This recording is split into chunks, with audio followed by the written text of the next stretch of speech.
Hello and welcome to everyone class. कैसे हैं आप सभी लोग? Fit and fine.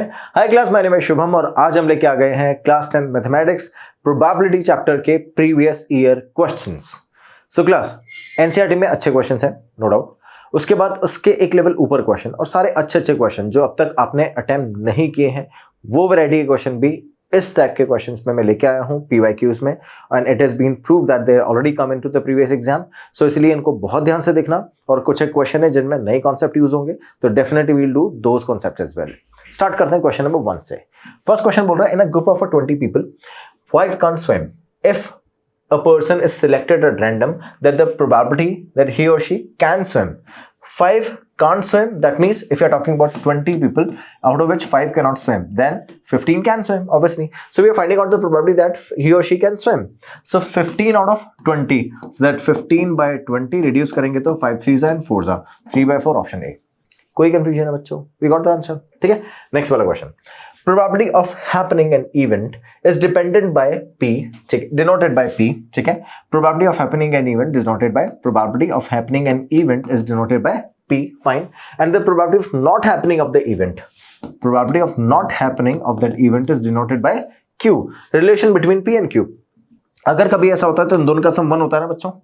Probability of happening of that event and not happening of that event get a sum of 1. So P और Q का सम भी कितना आना चाहिए? 1 आना चाहिए। तो P plus Q must be equal to 1, option A. ठीक है, that's how we do it. Next, a girl calculates that the probability of her winning the first prize in the lottery is 0.08. So probability of winning that girl is 0.08. Fine. If 600 tickets are sold, how many tickets has she bought? ठीक है, ध्यान से सुनना। अगर उसको पता है कि उसको जीतने के चांसेस 0.08 है ना, इतने परसेंट चांसेस है, और 6000 tickets are sold, how many tickets has she bought, है ना। तो अब ध्यान से देखना कितने टिकट्स ने परचेस किए होंगे, just to confirm that she is going to win. तो अब इतने जितने चांसेस है ना, उतने correspondingly, that means if I am talking about 8/100, I can write it as 0.08 को 8/100। तो हर 100 टिकट में से 8 tickets she is going to win. तो उसने क्या किया, वो 8 टिकट परचेस कर लिया, और यहां पे चांसेस है कि वो जीत सकती है। तो अब 6000 में से कितने टिकट परचेस करी होगी? 0 0 8 6 48, आंसर 480 आ गया। चलो अब आते हैं नेक्स्ट क्वेश्चन पे। नेक्स्ट क्वेश्चन क्या बोल रहा है बच्चों? 2 dice are thrown together. The probability of getting the difference of the numbers on their upper faces equal to 3. अब ध्यान से देखो, जब भी डिफरेंस ऑफ नंबर आए ना, तो आपको कभी ऐसा बोला है कि इस डाइस में और इस डाइस के डिफरेंस निकालना नहीं, या इस और इसका डिफरेंस निकालना नहीं, तो आप क्या करोगे? ध्यान से देखो, दोनों सिचुएशन लोगे। लेते हैं डाई ए और डाइस बी, ठीक है। अब ध्यान से देखना, what we are going to do is, अगर डिफरेंस 3 आ रहा है तो दोनों में से किसी एक डाइस में तो 3 से बड़ा नंबर होना चाहिए। तो मान लेते हैं फर्स्ट वाले डाइस में इधर आ रहा है 4 5 और 6। अगर डिफरेंस 3 है तो 4 - 1 3 होगा, और 5 - 2 3 होगा, 6 - 3 3 होगा। तो यहां पर भी अपने पास 3 आएगा, है ना, और यहां पर भी 3 आएगा, और यहां पर भी 3 आएगा। क्लियर? और ऐसा ही कब होगा? जब इधर 4 5 6 आएगा, और इधर कितना आएगा बच्चों? 1 2 और 3 आएगा, है ना। तो इन दोनों का भी जब डिफरेंस चेक करोगे तो आंसर कितना आएगा? 3 3 और 3। सो इसमें कैलकुलेटिंग द डिफरेंस, ध्यान रखना, डिफरेंस जब कैलकुलेट कर रहे हैं तो जो डिफरेंस आता है वो हमेशा पॉजिटिव आता है, इसलिए इसका सबका आंसर 3 3 3 आएगा। समझ गए? इट डजंट मैटर दैट कौन से वाले डाइस पे। देखो, डिफरेंस निकालते टाइम हम हमेशा ग्रेटर में से लेसर को माइनस करते हैं। यहां पर मैंने आपको बी के करस्पॉन्डिंग अरेंज करना था, इसलिए ऐसे करके दिखाया है, कंफ्यूज मत होना। -3 नहीं आ सकता, डिफरेंस हमेशा पॉजिटिव होता है, सब्ट्रैक्शन नेगेटिव पॉजिटिव होता है, ध्यान रखना। There is a difference between subtraction and difference, ठीक है। तो अगर आपको डिफरेंस कैलकुलेट करने के लिए बोल रहा है तो डिफरेंस हमेशा पॉजिटिव होगा। Okay, so that's how we have 6 possible outcomes out of कितने? जब 2 डाइस को थ्रो करते हैं तो कितने आउटकम आते हैं बच्चों? 36। तो 6 पॉसिबल आउटकम है आउट ऑफ 36, जहां पर difference of the upper faces will be 3। So अब रिड्यूस करेंगे, आंसर कितना आएगा बच्चों? 1/6, और this is our answer. Clear? समझ गए हैं? आगे चलते हैं। चलो नेक्स्ट क्वेश्चन पे। Question number 5. A card is drawn at random from a well shuffled pack of 52 cards. So we got 52 cards, ठीक है। The probability that the card is drawn is not an ace. अब 52 cards में से S कितने होते हैं बच्चों? 4 S होते हैं। तो जो एस नहीं होंगे वो कितने होंगे? 48। तो जो एस नहीं होंगे वो 48 चांसेस है out of 52। So if it is not an ace, it will be 48/52। Reduce करेंगे, आंसर कितना आ जाएगा? 12/13। Do we have an option? Yes, it is D.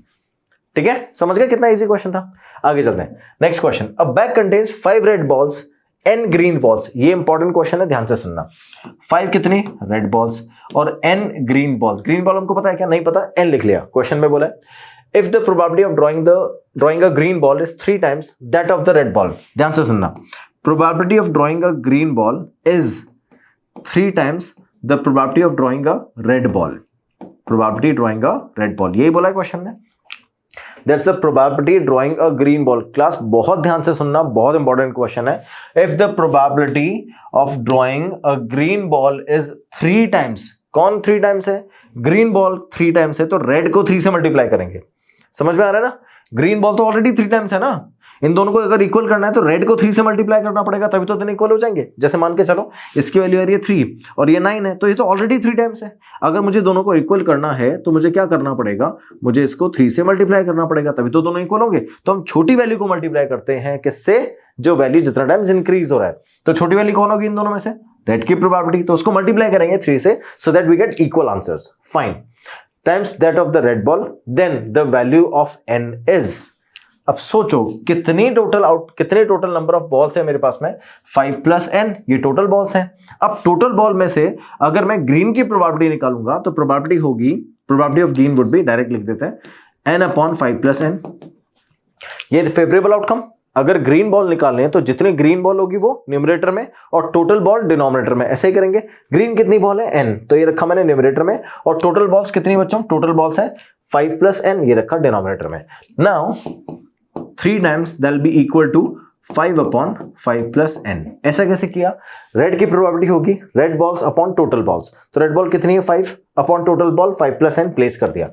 5 plus n से 5 प्लस n रिड्यूस हो गया, so n is equal to 5 3 15। This is our answer, ये रहा option. ठीक है, ऐसे भी क्वेश्चन आते हैं, प्रोबेबिलिटी देख के वैल्यू पूछ लेते हैं। ठीक, नेक्स्ट क्वेश्चन देखो। The probability of getting 2 heads when 2 fair coins are tossed together is। Okay, ध्यान से सुनना। मेरे पास में जब भी 2 कॉइन टॉस करते हैं तो आपको याद हो तो 2 कॉइन को टॉस करते हैं, 1 और 2, 2 कॉइन्स हैं, इनको टॉस करते हैं। मैंने आउटकम कैसे बताए थे आपको? We are writing it as head और हेड, टेल और tail, head tail, tail head, ऐसे बताए थे ना। 4 आउटकम्स बना लेते हैं हम लोग। आपसे क्या पूछ रहा है? प्रोबेबिलिटी गेटिंग 2 हेड्स, तो यहाँ पे 2 हेड कहाँ आ रहे हैं? सिर्फ एक ही सिचुएशन में आ रहे हैं, otherwise everywhere we have either 0 head और 1 हेड। सो 1 हेड आ रहा है यहाँ पर out of 4, so we are writing it as 1/4 the final answer. Any confusion class? We got the final answer. Let's move to the next question. In a single throw of a die, the probability of getting a composite number is। आपने dice को throw किया, composite number आना चाहिए। याद करो composite number था क्या? Composite number कौन सा होता है? जिसमें 2 से ज्यादा फैक्टर होते हैं, है ना। तो अब स्टार्ट करते हैं नंबर पर ऐड। 1 2 3 4 5 और 6, है ना। That's how we have number. 1 एक ही फैक्टर है, 2 प्राइम नंबर है, 3 प्राइम नंबर है, 5 प्राइम नंबर है, तो मेरे पास 2 ही ऑप्शन बचे, 4 और 6। तो 4 और 6 ही कॉम्पोजिट नंबर है ना। तो अब स्टार्ट करेंगे 2 अपॉन 6। 2 क्यों लिखा मैंने? क्योंकि 2 कॉम्पोजिट नंबर है आउट ऑफ 6, तो 2 अपॉन 6 आंसर वुड बी 1/3, ये आंसर। कितने सिंपल क्वेश्चन है बच्चों, समझ में आ रहा है ना। तो एक अच्छा कॉन्सेप्ट का क्वेश्चन था, वो भी समझा दिया, और बाकी सिंपल क्वेश्चन से आप अपनी प्रैक्टिस करते चलोगे। ठीक है, okay. Next question, the probability that a non leap year has 53 Wednesday is. Important question है, ध्यान से सुनना। कैसे सॉल्व करेंगे अपन? When talking about a non leap year, do we have 365 days in non leap year, है ना। अब आपसे पूछ रहे हैं 53 वेडनेसडेज होने के लिए, अब एक पूरे ईयर में कितने वीक होते हैं बच्चों? 52 वीक्स होते हैं, है ना। और 52 वीक्स में एक वीक में 7 डेज होते हैं, तो 52 multiply by 7 it gives us 364। ठीक है, तो 364 डेज के अंदर 52 वीक्स कवर हो जाता है। दैट मीन्स हर वीक के अंदर मेरे पास में संडे मंडे ट्यूसडे वेडनेसडे सब आता है। दैट मीन्स हर वीक के अंदर सारे डेज रिवाइज हो जाते हैं। ठीक है, उसके बाद फिर से नेक्स्ट वीक के अंदर फिर से आना स्टार्ट हो जाते हैं। ऐसे कितने वीक हैं? 52 वीक हैं इन एन ईयर। तो दैट मीन्स 52 टाइम्स सारे डेज आ चुके होंगे। दैट मीन्स 52 टाइम्स वेडनेसडे भी आ चुका होगा। क्लियर? अब जो एक दिन बचा है, क्योंकि 364 डेज ही तो कवर हुए, 365 डेज होते हैं ना ईयर में, तो जो एक डे बचा है उस पे वेडनेसडे होने की क्या प्रोबेबिलिटी है? अब सोचो ध्यान से, एक ही दिन बचा है ना, दैट्स 365th डे। इस दिन वेडनेसडे होने की प्रोबेबिलिटी क्या है? कुछ भी हो सकता है ना। मैं संडे से स्टार्ट करूंगा और सैटरडे तक कुछ भी हो सकता है। वेंसडे होने की क्या प्रोबेबिलिटी है? वेंसडे कितनी बार आता है संडे से सैटरडे में? एक ही बार, तो 1 ही प्रोबेबिलिटी हो सकती है आउट ऑफ दीज 7 डेज। तो इन 7 में से कोई सा भी डे हो सकता है, बट वेंसडे आने के लिए the probability of getting a Wednesday will get favourable outcome upon total outcome. For Wednesday we have got only 1 favourable outcome, क्योंकि वीक में एक ही बार आता है out of 7 days, so probability is 1/7। समझ में आया? That's how we do it. तो अब इसका आंसर 1/7 है, ये रहा आपका ऑप्शन। ठीक है, अगर ये लीप ईयर होता तो आंसर 2/7 हो जाता, क्योंकि 2 डेज होते हैं, तो 2 बार वेंसडे आ जाता ना। आज भी वेंसडे आया, कल भी वेंसडे आया, ये सिचुएशन नहीं होती। चलो ये भी बता देता हूं, अगर लीप ईयर होता तो हम क्या करते हैं? क्या उस टाइम पे हमारे पास 2 दिन होते, 366 डे भी तो होता है ना। तो अब अपने आउटकम चेंज हो जाते हैं। कैसे बनते हैं आउटकम? फिर ध्यान से देखो, अगर यहां संडे है तो क्या यहां मंडे होता? ठीक है, सेम ऐसे ही अगर यहां मंडे है तो ये ट्यूसडे हो जाता, फिर अगर ये ट्यूसडे है तो ये वेंसडे हो जाता।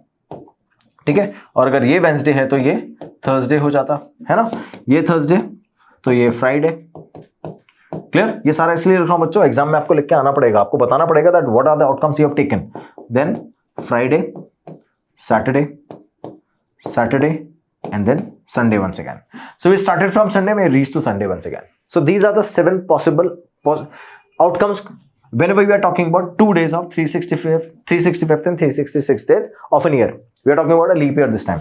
तो संडे, मंडे, मंडे, ट्यूसडे ये कॉम्बिनेशन बनेंगे। इन कॉम्बिनेशन में से वेंसडे कब आ रहा है? एक यहां पर आ रहा है और एक यहां पर आ रहा है। दैट मीन्स इन दोनों में से कोई भी एक कॉम्बिनेशन आया तो हमारे पास वेंसडे पॉसिबल है। कितने टोटल आउटकम है? 7। 2 पॉसिबल कॉम्बिनेशन होगा ना इस बार टू गेट अ वेंसडे, तो it is 2/7।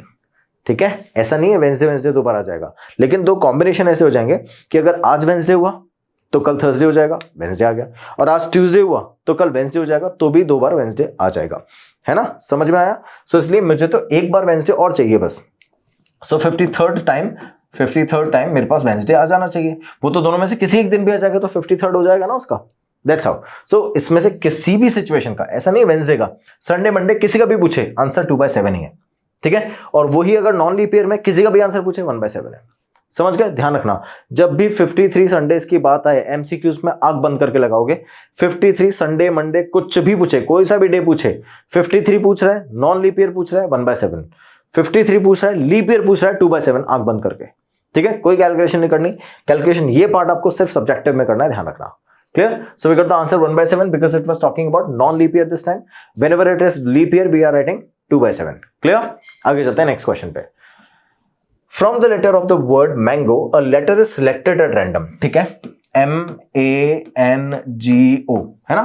A letter is selected at random. The probability that the letter is vowel. तो मेरे पास में 1 और 2, ये 2 वॉल है। ठीक है, इनकी प्रोबेबिलिटी क्या है? Out of these 5 letters. So 5 में से वॉल कितनी बार आ रहा है? 2 बार, तो इट इज 2/5 आंसर। ठीक है, नेक्स्ट चलते हैं। The probability of an event that is sure to happen. ऐसा इवेंट जो 100% यानी श्योरली होगा ही होगा, उसकी प्रोबेबिलिटी क्या होती है बच्चों? उसकी प्रोबेबिलिटी होती है 1। ठीक है, क्लियर? कितना simple. Next, if the probability of an event E happening is 0. Probability of an event to be happen is 0.023. Then probability of E bar, that means we need to find out of not happening of this event. That's 1 minus probability of happening of that event. So it is 1 minus 0.023. The moment we are subtracting it, we are getting 977. ठीक है, so this is our final answer for an event to not happen. ठीक है, समझ गए बच्चों? That's how we do it. Clear? Next. A letter of English alphabet is chosen at random. What is the probability that the chosen letter is a consonant? When talking about English letters, we have 26 alphabets, out of which 5 are vowels and 21 are consonants. They are vowels. Okay? So, if you're asking about, if you are choosing a consonant, what is the probability that we are choosing a consonant out of all the alphabets? So, it is 21/26 if we are choosing a consonant in an English alphabet. Clear? आगे चले। Next. A dice is thrown once. What is the probability of getting a number less than 3? Less than 3, that means अगर मैं बात करता हूँ 1, 2, 3, 4, 5, 6, ये सारे number आते हैं। लेस देन 3 कौन से होंगे? 1 और 2। तो 1 और 2 आने की प्रोबेबिलिटी कितनी होगी? 2/6। So probability of number less than 3 है ना। तो we are taking a number A which is less than 3। इसकी प्रोबेबिलिटी कितनी होगी बच्चों? 2/6। The moment we are reducing it is 1/3। ठीक है, आगे आंसर, आगे चलें. Next, if the probability of winning a game is 0.07, okay, winning a game is 0.07, what is the probability of losing it? So if we are losing the games, that means we are not winning it.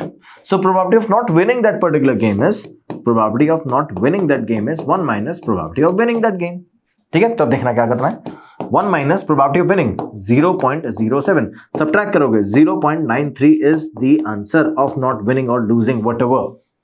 Clear बच्चों, निकाल लिया answer. कैसे आएगा? 93 कैसा लग रहा है sir आपका? अभी बताता हूं कैसा लग रहा है. ऐसा लग रहा है 93. ठीक है, अब ठीक है, आगे चले. चलो next question. A bag contains 4 red 3 blue and 2 yellow. कितना? 4 रेड 3 ब्लू और 2 येलो. ठीक है, ये बॉल्स हैं. One ball is drawn at random from the bag. Find out the probability that it is a red ball. Okay, 4 + 3 7 और 2 9. Total ball कितनी है बच्चों? 9. तो this is our total number of balls. अब आपसे पूछ कर रहा है probability of red ball. So we are writing red ball in the numerator and total in the denominator. ठीक है, so red, how many red balls we have? 4 out of total 9. So 4 by 9 is the probability of getting a red ball out of the ball we have in the box. ठीक है, आगे चलते हैं. yellow के लिए how many yellow we have? 2. So the probability of getting a yellow ball is 2/9. कोई confusion है क्या बच्चों? समझ में आ गया कैसे सॉल्व करेंगे? So class, we have completed question number 1 to question number 16. In the next part, we are covering the rest of the question and we are done with all the PYQs available for you. इसी तरह से मन लगा के पढ़ते रहोगे class. 100 और 100 लेके आओगे. Thank you so much for watching. Have a good day ahead. Bye bye.